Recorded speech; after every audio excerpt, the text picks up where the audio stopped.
आज देश में दशहरा मनाया जा रहा है और सभी जगह त्योहार की धूम है। वहीं आज का ये त्योहार राष्ट्रीय स्वयंसेवक संघ के लिए खास माना जाता है क्योंकि विजयदशमी के दिन आरएसएस में शस्त्र पूजा की परंपरा है।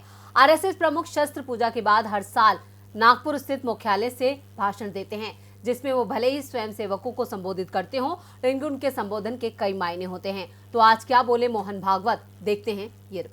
आरएसएस को बीजेपी का जनक माना जाता है। ऐसे में दोनों की विचारधारा भी एक जैसी है और दोनों ही एक दूसरे के सुर में सुर मिलाते नजर आते हैं। इतना ही नहीं, विपक्ष जिन मुद्दों पर सरकार को घेरता है, आरएसएस उस पर सफाई पेश करता नजर आता है।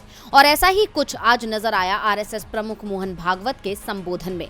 जहाँ एक तरफ बीजेपी जनसंख्या नियंत्रण कानून लाने की जुगत में लगी हुई है, तो वहीं आज भागवत ने भी अपने संबोधन में जनसंख्या नियंत्रण का राग अलापा। मोहन भागवत ने कहा, जनसंख्या पर एक समग्र नीति बने, सब पर समान रूप से लागू हो, किसी को छूट ना मिले, ऐसी नीति लाना चाहिए। 70 करोड़ से ज्यादा युवा हैं हमारे देश में। चीन को जब लगा कि जनसंख्या बोझ बन रही है तो उसने रोक लगा दी। हमारे समाज को भी जागरूक होना पड़ेगा। नौकरी चाकरी में भी अकेली सरकार और प्रशासन कितना रोजगार बढ़ा सकती है।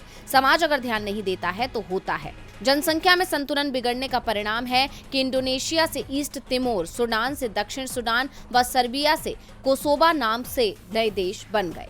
अपने संबोधन में भागवत ने एक बार फिर सरकार की खामियों को छुपाने की कोशिश की और सरकार की नाकामी का जिम्मेदार भी जनसंख्या को बताया। ऐसा इसलिए क्योंकि विपक्ष लगातार मोदी सरकार पर बढ़ती बेरोजगारी को लेकर निशाना साध रहा है, जिस पर आज भागवत ने सफाई दी है। इसके साथ ही इशारों में भागवत ने एक बार फिर विशेष समुदाय पर निशाना साधते हुए कहा कि सब पर समान रूप से लागू हो, ऐसी नीति लाने की जरूरत है। बता दें कि आरएसएस प्रमुख मोहन भागवत ने विजयदशमी के मौके पर नागपुर के रेशमी बाग में संघ कार्यकर्ताओं को संबोधित किया और इस कार्यक्रम की मुख्य अतिथि एवरेस्ट विजेता पद्मश्री संतोष यादव को बनाया गया। डीवी लाइव की रिपोर्ट।